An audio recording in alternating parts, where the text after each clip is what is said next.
Fala pessoal, eu sou o Felipe Machado, esse é o canal Dados Soberanos, uma parceria com a Top 100 de Brasil, e hoje nós trouxemos um convidado especial nesse podcast onde nós trazemos executivos e empreendedores que criaram disrupção e inovação em seus mercados através de governança, compliance, growth estruturado. Então hoje nós estamos com Felipe Garcia, CEO do Grupo XP. Seja muito bem-vindo, Felipe.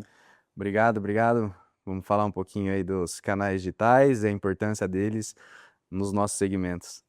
O Felipe Garcia é uma pessoa que eu conheci através de uma indicação de uma country manager de uma multinacional chinesa que operava no Brasil através do WhatsApp, API.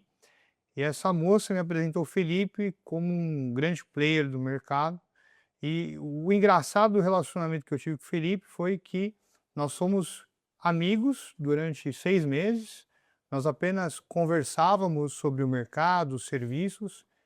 Eu jovem, né, inclusive eu sou um pouco mais velho que o Felipe, mas eu jovem, achando que eu conhecia o mercado, entendia as nuances do mercado, porque eu tive um pai que teve call center. Mas conhecendo o Felipe Garcia, eu pude ver que eu pouco conhecia do mercado, né, dos canais digitais, era muito bom já do que eu executava, e entendi que o Felipe poderia ser um grande mentor. Então, desde então, isso já fazem 3 anos, né, Felipe? 3 anos. O Felipe vem acompanhando o crescimento das nossas empresas, bem como nós estamos acompanhando o grupo XP como um todo. E gostaria muito que você pudesse compartilhar conosco hoje, Felipe, um pouco da sua história, da sua carreira, como você vê o mercado, como você vê os canais digitais nas empresas que dependem de marketing, dependem de venda, receita previsível para suas operações. Eu sei que o executivo que você é não começou, não nasceu hoje, né?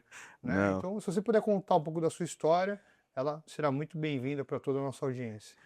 Bora lá, time, falar um pouquinho da minha história. Eu tenho certeza que vocês vão se conectar, porque é uma história, né, bem legal, bem do interior de São Paulo. Eu sou nascido em Diaporã, uma cidade de 2.000 habitantes, não tinha nem como naturalizar. Fui naturalizado em Santa Fé do Sul, uma cidade do lado. Nasci e fui criado em São José do Rio Preto. E lá eu fui sempre um menino muito inquieto, né? Eu nunca estava satisfeito do que eu era, do que eu tinha. E desde menino cedo eu comecei a trabalhar, né?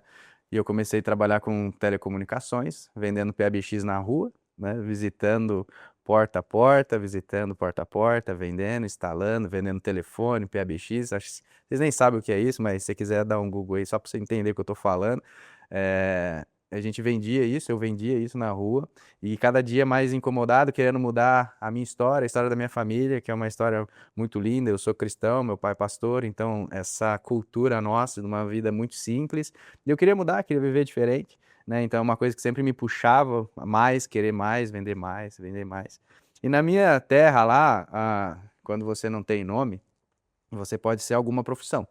E na época lá pelas usinas em volta crescendo, tava uma profissão em alta que chamava engenharia de produção. Falei, cara, vou fazer esse negócio aí. Vou fazer engenharia de produção. Eu já trabalhava com vendas, já estava no dia a dia na rua. Fiz engenharia de produção, porém eu já estava apaixonado por vendas. Já estava apaixonado por pessoas, ajudar empresas a crescerem, os meus produtos levarem prosperidade para aqueles negócios com a melhor forma possível, com a maior clareza possível. Porém, a engenharia de produção me trouxe processos para a minha vida. Trouxe como analisar de uma forma muito clara e objetiva, saber trilhar caminhos com começo, meio e fim. E assim eu fui levando, trabalhando com essas empresas de PBX, conheci operadoras, fiz parcerias com várias delas, que na época a gente vendia E1, que era telefonia digital com mais de 30 linhas, né? Junto com o PBX eu comecei a ganhar indicação, ser comissionado, e uma grande operadora de Minas me viu nesse caminho e falou assim: Meninos, tem futuro. Aí eu falei, beleza, então vamos. Só que eu era muito novo para estar no cargo que estava aberta a vaga. Quantos anos você tinha, Felipe? Tinha 19. E já era uma vaga nível 3, né?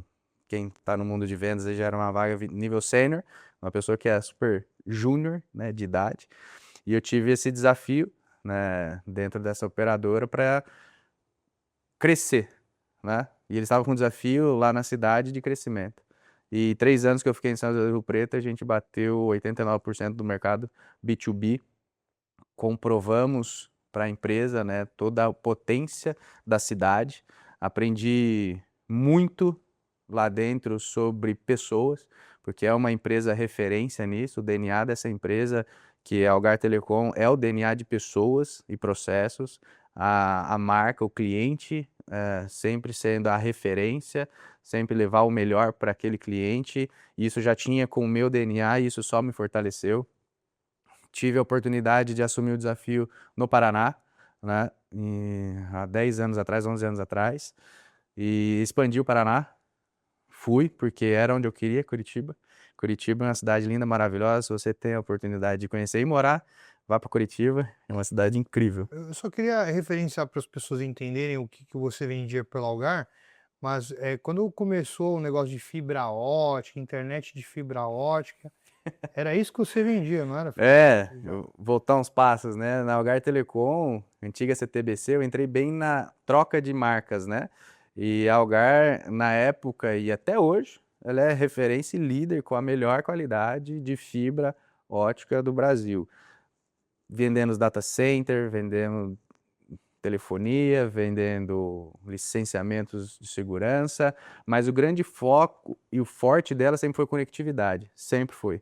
Sempre foi, pela qualidade dos produtos que ela utiliza nas suas redes, de tudo que ela entrega e tudo novinho, né? E quando você chegou, então, pelo Algar, jovem, então você começou com 19, falou 3 anos, 21, você foi apenas para cuidar de Curitiba, ali da região de Curitiba? Vim cuidar de Curitiba e crescendo Curitiba a gente foi expandindo para o Paraná. Teve uma oportunidade de adquirir uma empresa em Santa Catarina. A empresa adquiriu essa empresa de Catarina, nós fizemos a expansão de Santa Catarina, porém essa empresa ela tinha fibra no interior do Paraná, onde nós não tínhamos, Maringá, Londrina, Cascavel, Pato Branco, Umuarama, e aí falou assim, cara, vamos expandir para lá também, né? Então, em um pouco mais de 2, 3 anos, nós de 20 pessoas, era mais de 300 pessoas, já com Santa Catarina, Rio Grande do Sul, com novas diretorias, com novos vendedores, com novas estruturas, com novo tudo, marketing. A estrutura cresceu muito rápido, né? Mas baseado muito no que a gente sempre tem, que é processo de vendas, analisar o meu cliente, que tipo de produto faz sentido para o meu cliente, de que forma aquilo que eu vou levar para ele é verdade. Porque imagina você ser uma empresa mineira, chegando num mercado do sul, que é um mercado fechado, dizendo que você tem a melhor internet do Brasil. É desafiador. É desafiador. Com o marketing, uma taxa de investimento desse tamanho com relação aos meus concorrentes, onde nós tínhamos que ser muito bons no que a gente fazia. Analisar muito bem o dado. Ter aquele dado correto, saber das informações corretas e corretamente e ser muito assertivo, né? Por isso que a parte de processo para mim sempre foi muito forte. Treinar as pessoas naquilo que precisa ser treinado, né? Então assim, a gente foi trazendo isso e deu esse boom. Cresceu muito. Nós fomos, durante 3 anos consecutivos, Curitiba maior que São Paulo em resultados. Isso é muito grande. Você que é do mercado aí, você sabe a diferença de mercado que é. E isso a gente está falando por volta de qual ano, Felipe? Tu me deu uma referência, 2019, 2020. 2019, 2020. E eu vejo que hoje, então, você passou pelas operadoras, desenvolveu times de venda, fez expansão de mercados, mas em algum momento da sua carreira você pivotou, foi para o empreendedorismo. Foi assim, a gente foi crescendo, eu cresci bastante dentro da Algar. Eu fiz parcerias fora do meu escopo, né? Trouxe empresas de mensagerias, foi onde eu tive essa primeira conexão. Eu trouxe o maior broker mundial de SMS na época, né? Onde nós criamos esse produto, reformulamos esse produto para o Brasil. E eu estava na frente disso, junto com essa empresa, trabalhamos muito forte em cima disso. E eu comecei ali a conectar com outras empresas que precisavam disso.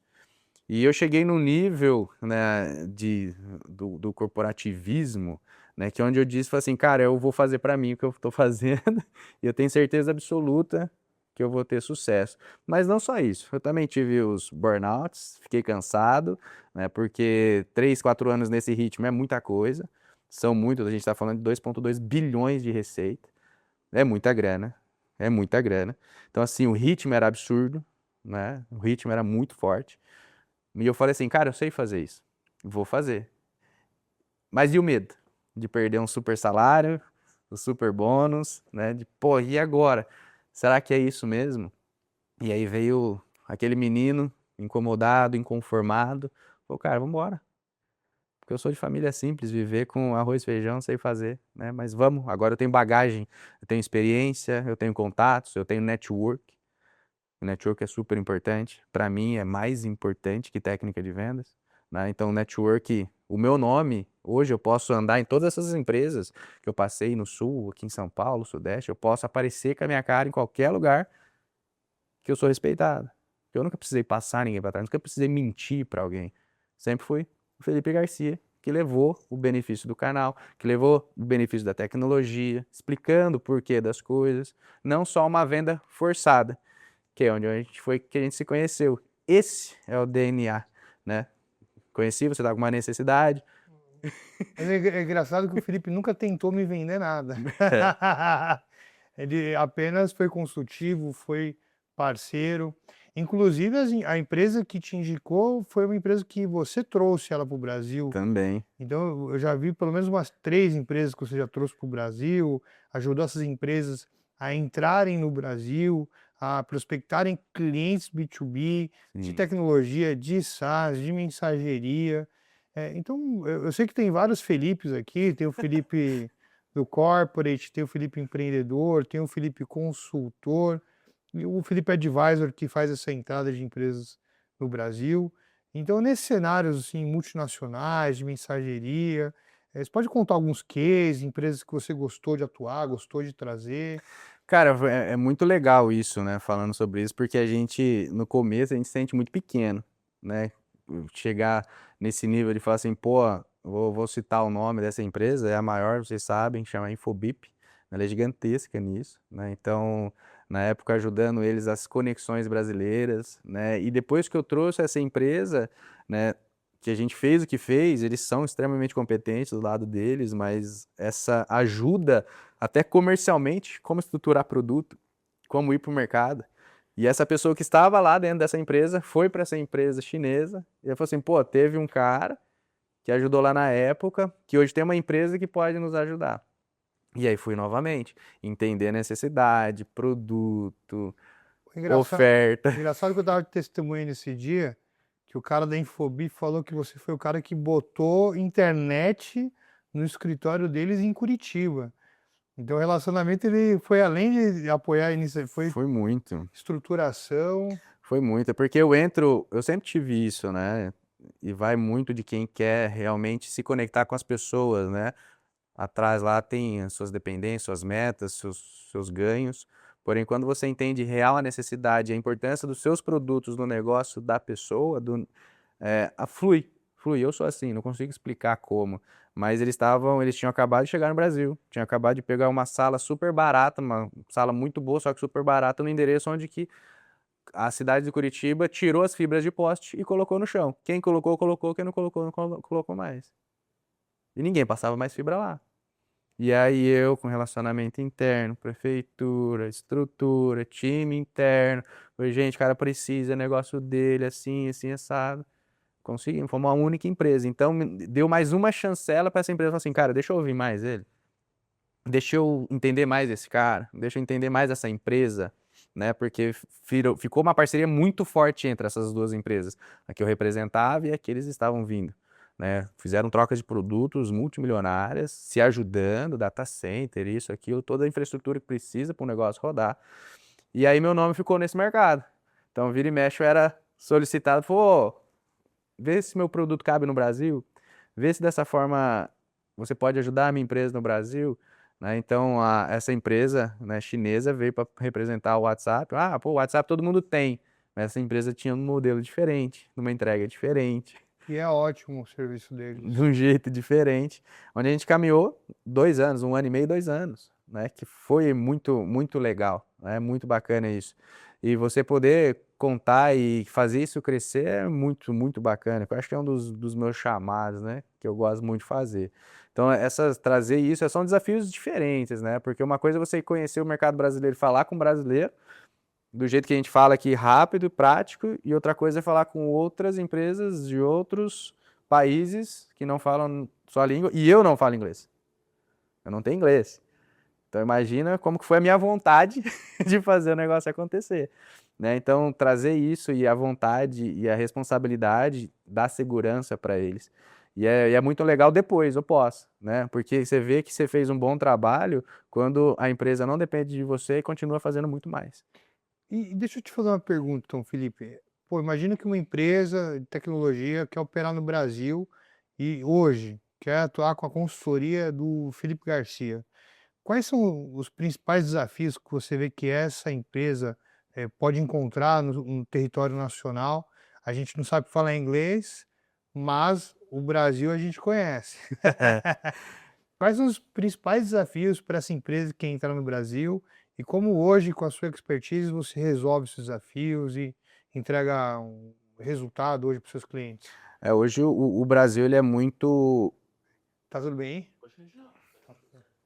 Hoje o Brasil ele é muito solícito para as coisas novas, né? Hoje a cultura brasileira, para tudo que é novo, ela está sendo muito receptiva. Mas quando a gente fala de tecnologia, a gente fala de startup, a gente fala de dados, a gente tem que trazer uma camada de segurança muito forte, né? Então, antes de tudo isso, a gente vai para a parte de legalidade do negócio. Como que legalmente eu comprovo essas minhas tecnologias, esse meu produto, para que o mercado compre?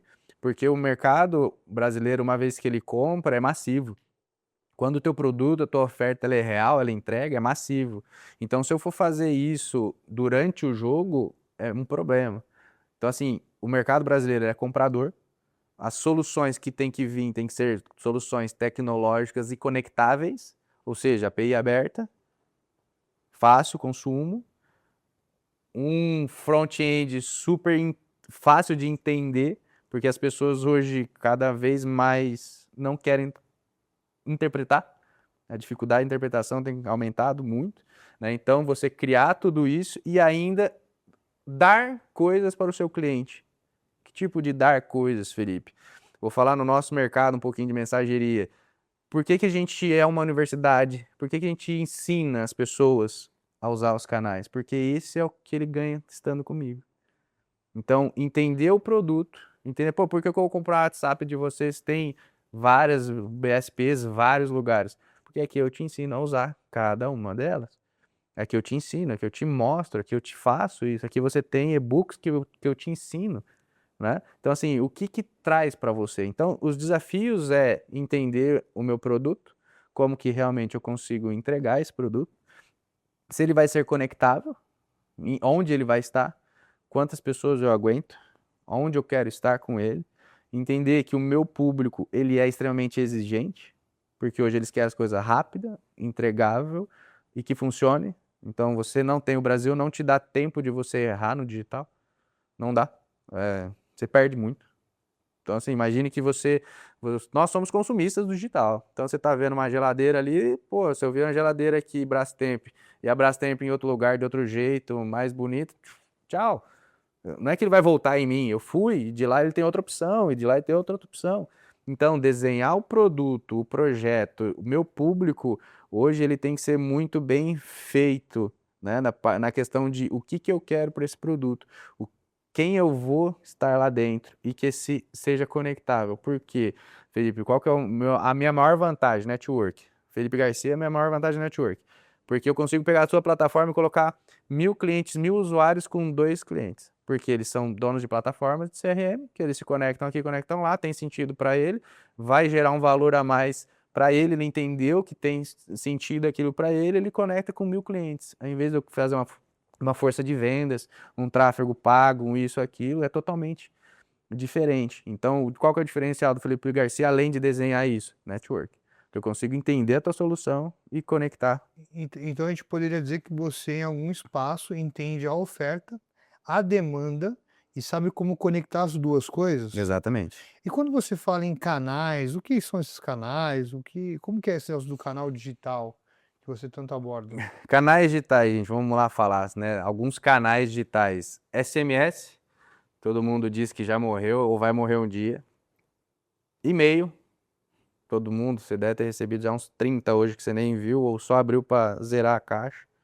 Ligação, todo mundo, né? Você deve receber também 40 ligações por dia e não atender nenhuma. RCS, que é uma tecnologia do Google, né? Bem bacana, bem legal mesmo. WhatsApp, carta, tráfego pago, tudo que a gente pode conectar ao nosso cliente. Então, assim, quando a gente fala de canais digitais, é todos esses. E quando a gente fala de estratégias, são com todos esses. Muita gente fica fazendo comparação. Ah, o RCS é o novo SMS. Ah, o SMS vai morrer. O e-mail ninguém se usa mais. E é mentira. Depende da solução que você tem, da estratégia que você quer, do resultado mensurável ou não. Hoje eu vou te falar um negócio. Existem empresas de impressão que quando eu vendo um panfleto de 1,50 a impressão, bonito e tal, eu não tenho o rastreamento e o ROI daquilo. Não tem. Só que com mensagerias digitais, na estratégia correta, eu tenho a geolocalização daquilo, a taxa de abertura, o clique, o rastreio, posso mudar a imagem na hora que eu quiser, do jeito que eu quiser. E essas empresas de impressão, eu apresentei essa solução desse canal. Eu falei assim, imagina você entregar isso agora com rastreio, com dado. Você acha que não pode vender pelo dobro do preço, cara? É. Então é isso os canais digitais que eu falo, né? Entender todos eles, porque existe o tráfego pago. Para eu fazer branding, para eu fazer um funil de captação, para eu fazer N situações. N, tanto Google Ads, Meta Ads, tudo que for Ads da vida. Site, SEO, tudo é canal digital. Mas e a estratégia por trás deles? Quem que faz? Quem que mensura? De que forma mensura? Existe algum profissional no mercado hoje responsável por entender esses canais, mensurar essas estratégias? Como que você vê hoje a maturidade dos profissionais nas empresas para orquestrar esse tipo de comunicação? Felipe, hoje é uma dificuldade muito grande, né? Porque falta muita clareza no mercado sobre esses canais, né? Por isso que eu falo do entendimento dos canais e das empresas que provêm esses canais, né? Porque existe muita desinformação sobre eles, né? Sobre SMS, sobre ligação, sobre RCS, sobre e-mail. Existem muita emulação de dados lá internamente que o profissional responsável dentro da empresa fica a ver navios. Vem uma empresa me fala uma coisa, vem outra empresa me fala uma coisa, aí ele se fecha no mundo dele, ele vê o que realmente para ele está dando resultado e ele fica dono daquela história. Aí você chega e fala assim, cara, então conta a tua história para mim. Agora, deixa eu te falar um pouquinho mais sobre isso, sobre esse mercado, né? Deixa eu te explicar como que é. Você foi prova viva disso. Uhum. Tá, você é bom no teu dar, então continua sendo. Lembra que você me falou quanto que. Não, vender SMS é tanto. Falei, impossível que você venda um SMS tão caro desse. Mas é verdade. Eu, Fato. é assim, então assim, tem que entender muito e não é que é um despreparo, porque imagina, cada empresa que a gente atua, desde bancos até empresas de marketing digital, são dia a dias diferentes, são demandas diferentes, são volumes diferentes, onde que os profissionais também são diferentes, né? A cabeça dele ali é montada de uma forma diferente. Então, o papel maior hoje é de educação, né? Então você pode ver todas as empresas de consultoria, todas as empresas grandes, o que eles estão fazendo? Indo para um papel de educação. Por quê? Ficou tão banal tudo que está sendo vendido na internet, no digital, que cada um tomou a verdade, não, essa é a minha verdade, e está tudo certo. Entendeu? Eu vejo, por exemplo, nós que atuamos em mercados hiperregulados, como o banco, as bets, o próprio governo, todo mundo quer regular o operador, mas ninguém quer regular o broker, tá lá no meio do processo. Ninguém quer regular o cara que pega o dado, cria a mensagem, tem a responsabilidade de entregar na operadora, dar vazão ao canal, tratar o callback disso e disponibilizar para o cliente de uma forma real, fidedigna. Você acredita que uma regulação nesse mercado funcionaria, Felipe? Muito, muito, muito. Porque assim, time, só existe broker porque as operadoras não podem se conectar entre elas, para elas se mandarem mensagem. E aí se nasceu o mercado de broker. Pronto. Então, o broker ele tem um contrato com as operadoras para fazer a terminação entre, né? Então chegou aqui para mim todos os dados, todo mundo, chega de Vivo, Vivo eu entrego para Vivo, Claro eu entrego para Claro, e o broker intermedia a sua base de dados, para onde ela vai mandar, com quem que ela vai mandar. Ponto. É isso. A operadora cobra de um jeito, eu te cobro de um jeito. Ponto. Tenho minha margem de lucro, tá ok, tá ok. O que te fala mais disso? História. Posso te contar todas, mas é história. Ah, mas eu tenho rota YZ, XW. É história. É mágico de Oz. São coisas que. Então, assim, quando a gente vai para a parte de regular. Ah, vamos regular broker. Aí, beleza. Show de bola. Você vai ver que várias verdades, várias histórias vão ficar só em livro. Né? Não vai chegar mais no dia a dia. Né? Então, se eu consigo colocar uma margem de lucro no meu negócio, explico para o meu cliente a responsabilidade, ele me usa e todo dia tem empresa comprando mais de mim, é porque eu estou falando a verdade. Ou eu sou muito bom. Uhum. Entendeu? Então, assim, por que não regular dessa forma? Por que não ver dessa forma? Por que não agir dessa forma? Por que que tem só as outras empresas desse meio desse mercado? Existem N fatores. Mas se tiver e existir e for acompanhado de perto, vai acontecer uma coisa muito boa para todo mundo. Ah, o SMS vai ficar mais caro, só que é eficiência. Hoje eu tenho certeza, o cara compra SMS por um valor que é 4 centavos, no final do dia dele tá pagando 10, de tanta ineficiência que tem. Isso é um trabalho difícil de fazer, né? De educar o cliente e que o produto tem um preço, que aquele preço mágico não passa de uma falácia, que no final do dia o barato sai caro. E o que eu percebo que a gente precisa às vezes é deixar o cliente ir lá, testar, quebrar a cara e depois ele É, volta querendo testar o jeito certo de fazer, né? E o que mais acontece é que depois que o cara faz do jeito certo, normalmente ele não troca mais de parceiro, né? e indica, E indica. indica. Essa é a taxa de sucesso do negócio. E se hoje a gente fosse, imagina assim, ó, você não trabalha, você não tem uma operadora, mas quer indicar para o teu amigo, cliente, as melhores oportunidades para ele ter os melhores canais. O que que você diria para esse cara olhar quando ele for escolher uma empresa, escolher uma rota?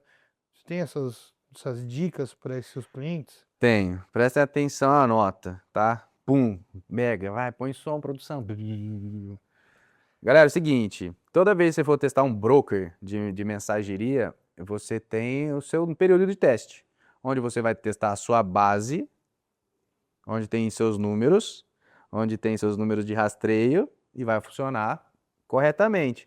Porém, ele vai entrar no teu dia a dia de operação e produção, vai aumentar os negócios. E aí vai começar um cenário assim: ah, eu mandei no meu celular, não chegou.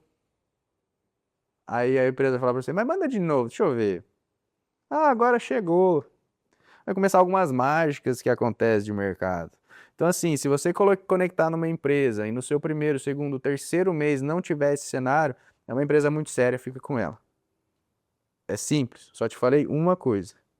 É simples. Faça dessa forma. É o famoso ratinho. É, os ratinhos. Ratinhos são os números que a gente coloca na base, são os números nossos, para conferir se a campanha está trafegando.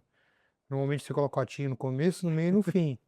Só que é importante você trocar os seus ratinhos, porque depois que os caras descobrem que os ratinhos estão nas Existe mesmas padrão. bases, legal porque eles estão mandando campanha só para os ratinhos e não manda mais para ninguém. Existe matemática, existe padrão, né, gente? Então vamos trabalhar dessa forma. Mas se você tiver que trabalhar dessa forma ou dessa, você tá com um fornecedor E acho que é problemático. importante também o cara ter um CNPJ ativo, uma empresa. Sim. A gente vê brokers, sabor brokers, que não tem nem CNPJ no site, Felipe. Como é É, que faz? nem só isso, né, cara? Não tem CNPJ, não tem tempo, não tem rastreabilidade. Você pode pesquisar, pesquisa meu nome no mercado de telecom, pesquisa o nome dos meus sócios, do teu, pesquisa, cara.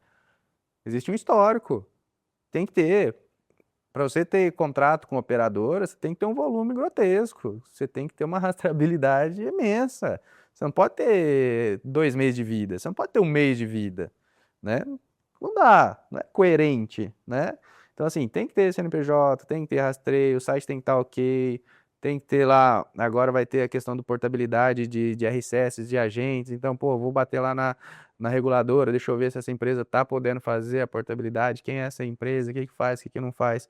Então, assim, é muito bom eu antes, quando alguém me traz uma solução bem legal, eu pesquisar um pouquinho, né? Entender, falar com o meu próprio broker atual, se conhece as empresas de mercado, porque esse mercado é muito pequeno. E Felipe, eu já vi também em muitos cenários as pessoas falarem desses canais integrados. Então eu vejo hoje que às vezes a empresa tem vários parceiros, são parceiros, como você disse, às vezes não se conectam, não se conversam entre si. E hoje uma empresa precisa estar em todos os canais. Como é que você vê esses canais, eles conseguem ser integrados? Como é que você vê hoje essas tecnologias? Cara, existe, né, o grande famoso omnichannel, né? Todo mundo hoje é um mini-channel. Mas eu vou falar de tecnologia básica que todo mundo aqui entende. Não tem como eu fazer um SMS virar uma ligação. Não tem como eu fazer um SMS virar uma conversa do WhatsApp. Não tem como. Mas existe como eu ter na mesma plataforma, numa plataforma que recebe todos esses canais, onde eu tenho a gerência por canal, que eu consiga craquear o meu número naquele CPF, naquele e-mail que está cadastrado, onde eu consiga ter uma rastreabilidade, onde eu consiga ter uma confiança daquela conversa, de tudo isso aqui. Não é porque eu digo que eu sou multicanal, que eu sou multifornecedor, que eu tenho o controle do meu dado ali na frente. Porque a primeira coisa que eu precisar, primeiro banco e tomar um WhatsApp que não seja um oficial, acabou, perdi tudo. A gente vê uma ocorrência, às vezes a empresa ela quer implementar o WhatsApp, o SMS, a voz, e tem aquele famoso CRM, que cada empresa tem um, foi feito, cada um foi feito de um jeito. Como que você atua nesses cenários, o time de suporte, como que é isso aí? Rapaz, isso é uma problemática muito grande, na verdade, né? Porque hoje os nossos diferenciais, o que a gente entrega é canal e resultado.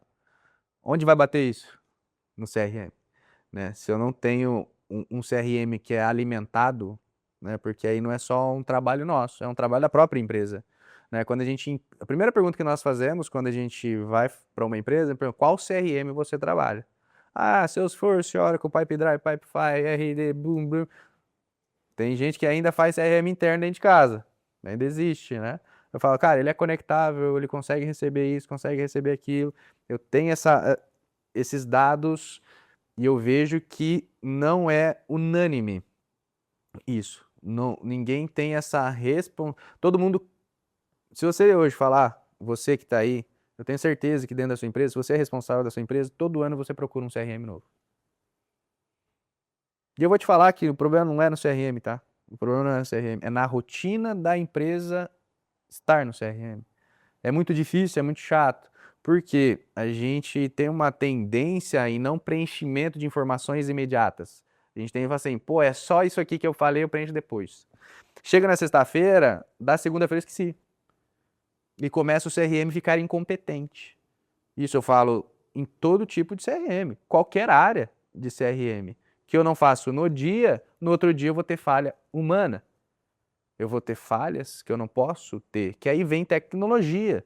A IA está vindo para substituir isso, né? Já existem tecnologias onde que, analisando a conversa do meu cliente, ele já vai alimentando dentro do meu CRM o que está acontecendo. Pô, pediu proposta, pediu imagem, que é um boleto novo, que é isso, que é aquilo, sem eu precisar de pessoas. Por quê?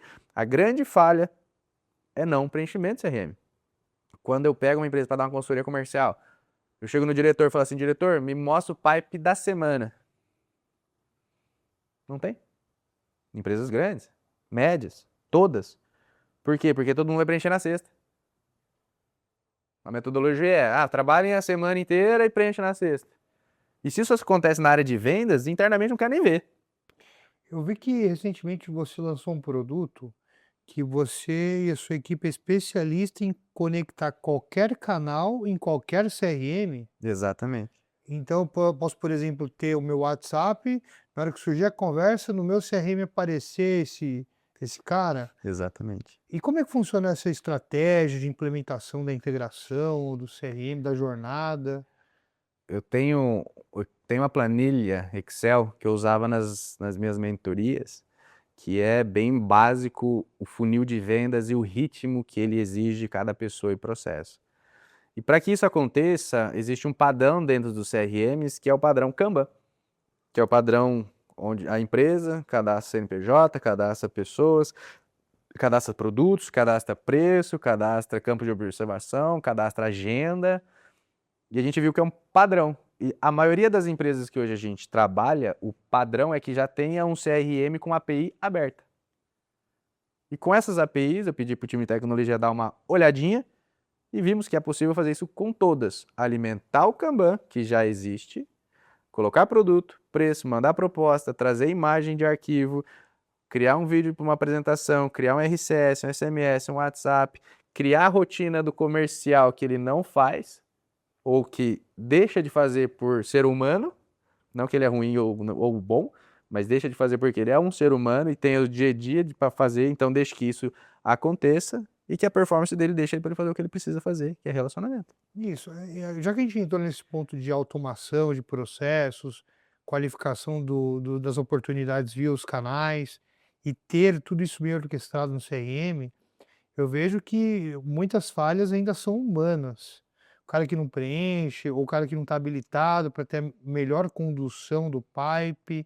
Você é a favor de a gente eliminar o time de vendas, deixar só automação e IA, ou você ainda acredita no time de vendas humano? Como é que você vê esse ecossistema de tecnologia e inovação e humanos que operam essas ferramentas? Eu sou vendedor até a morte. Eu tenho o meu CRM, eu tenho o meu funil. Muitas vezes, quando eu fui ver essa semana, não, semana passada, antes do evento das bets, eu tava 14 dias sem preencher meu CRM. E eu disse que, pô, a minha tecnologia vai me ajudar, porque são informações extremamente necessárias, propostas que eu já tinha que ter feito, que eu não fiz, e que vai me ajudar. Porém, o que as inteligências, o que a automação vai fazer no mercado? Ela vai dar uma melhorada em quem é bom e vai regular quem é ruim. Por quê? Quando eu falo no mundo de vendas, quando eu tenho uma oferta boa, muitas vezes o vendedor ele pode ser júnior, mas ele, dentro daquilo que ele já tem, ele já sabe o que ele fala, ele já sabe o que ele apresenta. E no mundo de vendas, o grande diferencial é o network, que eu vou dar mais tempo para o meu vendedor fazer. Só que eu quero um vendedor que entenda. Imagine agora, Felipe, que todo vendedor tem um secretário de luxo que é uma IA. Eu não tive isso, cara. Imagine se eu tivesse. Do jeito que eu sou maluco. Eu tenho aí no meu notebook também, estou testando um monte de IA para mim, para entender como que funciona, porque hoje quem é líder, quem é dono, precisa entender de IA. Porque o nosso processo, o processo da nossa empresa está aqui e ele precisa ser colocado em prática de uma forma rápida, teste rápido. Né? Então, o que vai acontecer? Vai acontecer que as automações, os processos e as inteligências vão dar armas para o time comercial executar. Aí vai ser muito difícil eu falar que a lead é desqualificada. Vai ser muito difícil. Porque eu tenho um birô extremamente qualificado da Top Cent. Eu tenho dados soberanos que eu fiz a minha vida inteira dentro da minha empresa. Eu tenho minha base de clientes compradora. Eu tenho o que eu tenho aqui. Eu tenho perfil, eu tenho isso, eu tenho aquilo. Eu tenho um cara que veio numa ação que eu fiz no Google, nesse link, nessa hora, e eu demorei 7 horas para responder. Então não é problema de lead, é problema de tempo de atendimento. Vai acabar.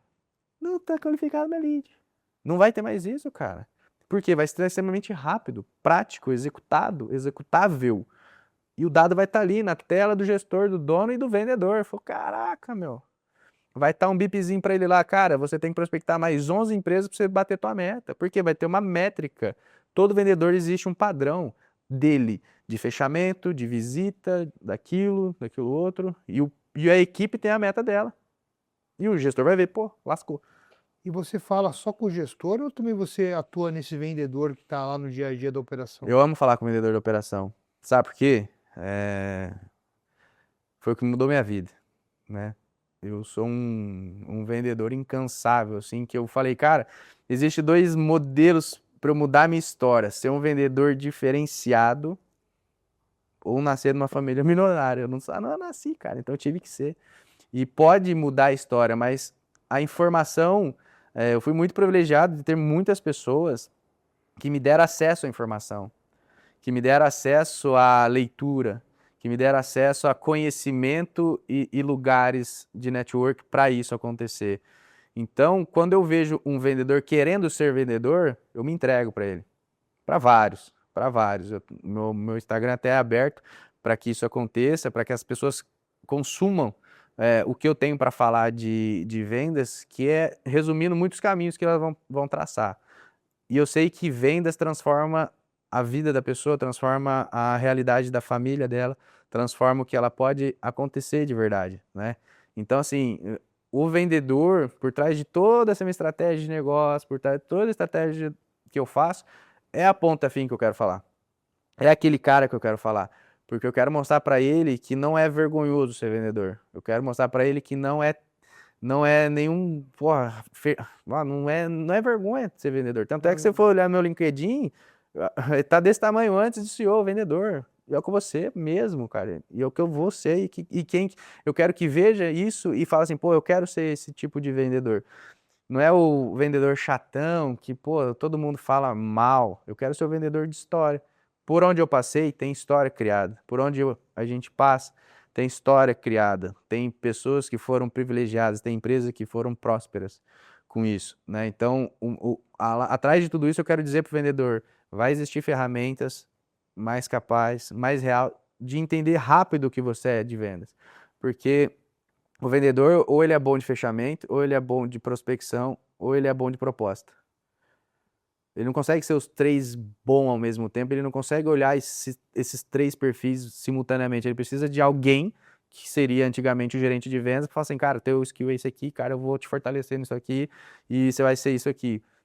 E vai existir uma ferramenta que vai te falar isso automático. Cara, ó, aqui na prospecção você precisa acelerar, porque quando você chega aqui você fecha. Ó, nas propostas aqui você precisa mandar mais, porque quando você manda mais você fecha. Ó, você precisa mais pensar um pouquinho mais, ver o porquê que você não tá fechando tanto, porque o teu problema tá aqui. Então, vai te falar o que você precisa. Cara, já leia tal livro. Ó, existe o livro de spin selling que te ajuda a fazer perguntas boas, legais, né? Então, o cara já vai ter insights ali, a tecnologia, a empresa para isso. Talvez eu mude a forma de gestão. Talvez eu mude o gestor. O empresário vai querer gestor que entende isso, que tem essa empatia. Porque hoje o gestor, ele apaga incêndio toda hora. Eu entendi, Felipe, nesse papo até agora aqui, que vendas é processo, bem como orquestrar tecnologias, gerenciar inovação e times, tudo é processo. São todas as funções que são passíveis da, da gente automatizar em processo. Sim. Entendendo que a gente precisa de pessoas qualificadas para gongar essas operações. Existe alguma coisa inata que as pessoas podem ter nesse ambiente de vendas, tecnologia, que possa ir além de processos? Existem valores ou alguma habilidade inata que você enxerga que pode ser diferencial para pessoas que operam nessas estruturas? Tem, cara. Tem e é um livro que eu li numa pegada diferente da minha vida, que chama Cinco Linguagens do Amor. Depois pode ter aí, pesquisar e ler. Eu li numa fase da minha vida, mas que depois eu entendi na gestão de pessoas que cada pessoa ela é impactada e impacta o mundo de uma forma de amor, né? Palavra de afirmação, tempo de qualidade, presentes, né? Então, você consegue entender as pessoas rápidas. E você vê que as pessoas de maior performance em vendas são as pessoas que mais são empáticas, as pessoas que elas distribuem mais amor do que recebem, de várias formas, né? E essas pessoas que vendem mais, que performam mais, o que elas mais gostam de palavra de amor, assim, né, de linguagem de amor, são palavras de afirmação. Pô, campeão, parabéns. Você é foda, você conseguiu, você é fora da curva, você é isso. Parabéns, mulher, você é foda, você nasceu para isso, você é fora da curva. E você vai entendendo os skills, você vai entendendo que essas pessoas são diferentes. Você vai vendo que o vendedor que é mais padrão, ele é um cara mais sensato, é uma mulher mais sensata, que ela gosta mais de tempo de qualidade, ela gosta de ficar mais perto das pessoas, de tomar um cafezinho, de sair para almoçar. Você vai vendo que essas pessoas são diferentes, mas elas têm umas coisas em comum, né? Que são essas linguagens que são aqui dentro, um lugar onde você não controla tanto que você deixa o seu eu ser, né? E nós, como gestores e como empresários e líderes de pessoas, nós temos que ter essa empatia de entender as linguagens de quem a gente gerencia, de quem a gente olha, de quem a gente cuida. Porque existem os padrões. Porque se eu colocar esse cara que é pacato junto com meus malucos, ele vai morrer, cara. Ele vai se sentir incapaz, ele vai se sentir fora da curva, ele não vai se sentir lá junto, ele não vai se sentir amado. Por quê? Porque lá os caras estão em outro ritmo, cara. Eu ficar 2, 3 dias sem falar com a pessoa, meu, tá tudo certo, porque eu tô num ritmo absurdo. Eu volto no outro dia amando, pô, cuidando da pessoa. E se o cara que gosta de cuidado for andar comigo, ele vai chorar. Você vai ficar 2, 3 dias sem falar com ele. Ele vai chorar. Entendeu? Então, por isso que gerenciar pessoas hoje ele é muito complexo nisso. E quando a gente fala de processos mesmo, o cara que está programando o CRM, o cara que está lá, o cara tem uma linguagem que ele gosta de ser comunicado. Não a linguagem que o gestor tem em geral. Ah, minha linguagem é assim, ponto final. Gosta, quem não gosta, sai. E o que eu percebo que cada vez mais a gente trabalha com times multidisciplinares nessas estruturas que envolvem tecnologia, metodologia de vendas, processo, plurais situações que o programador às vezes ele é um cara mais quietinho, o vendedor já quer falar mais, e a gente vê essa diversidade quando a gente bota todo mundo numa call para resolver algum problema, né? Tem gente que quer falar fora de hora porque a gente sabe que o cara quer uma atenção, e o cara, às vezes, que fala pouco, ele quer ter o reconhecimento do que ele fez e deu certo. E no final do dia a gente precisa saber dar o desafio para o time resolver em conjunto, né? Mas a gente só consegue ter essa comunicação sendo humano, igual você falou, tendo empatia, estando no dia a dia.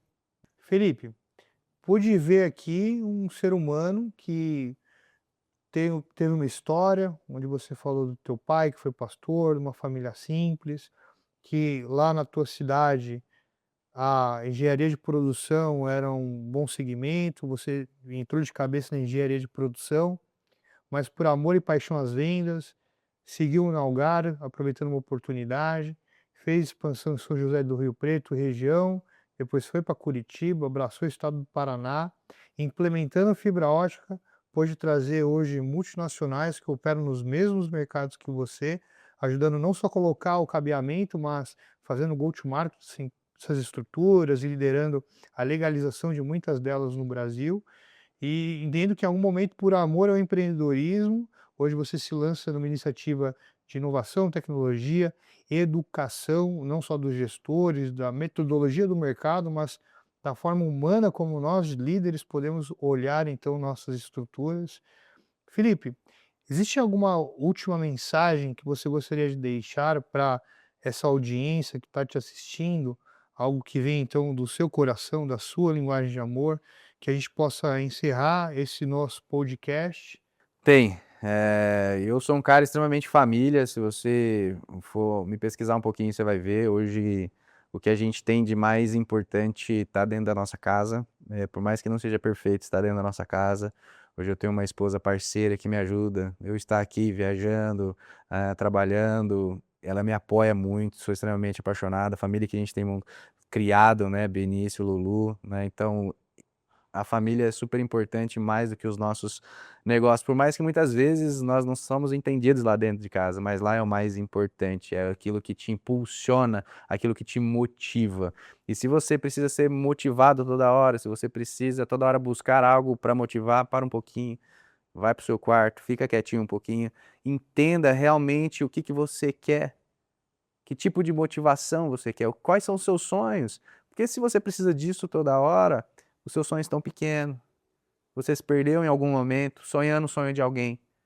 Você tem o seu sonho, você tem o seu objetivo, você tem o seu cuidado, você tem o que você quer. Foca nele, senta, estrutura, desenha num papelzinho, coloca os seus sonhos, por mais que sejam gigantescos, inalcançáveis agora, coloque lá, veja ele. E eu tenho certeza absoluta que você vai conquistar com louvor, porque aquilo que a gente coloca no papel, aquilo que a gente coloca em energia, aquilo que a gente quer, que é nosso, que não é dos outros, que é nosso, é o meu sonho, é o meu objetivo, é o que eu quero, acontece. Felipe, como isso é mágica? Não sei, mas acontece. Legal. Felipe, se a audiência quiser te contactar, como que o pessoal pode te encontrar? Instagram, @Luiz com S, Felipe Garcia. Vai ser muito bem-vindo lá. Aí lá tem os sites, os lugares, as empresas. Vou poder falar com todo mundo e eu respondo todo mundo, hein? Isso aí. Felipe, muito obrigado. Foi um prazer inenarrável te trazer aqui hoje. Seja muito bem-vindo. Obrigado mais uma vez. Deus abençoe a sua jornada. E se você ficou até o final, segue lá o Felipe e vai acompanhando a gente para os próximos episódios. Obrigado, Obrigado. Felipe. Valeu, Valeu. meu irmão.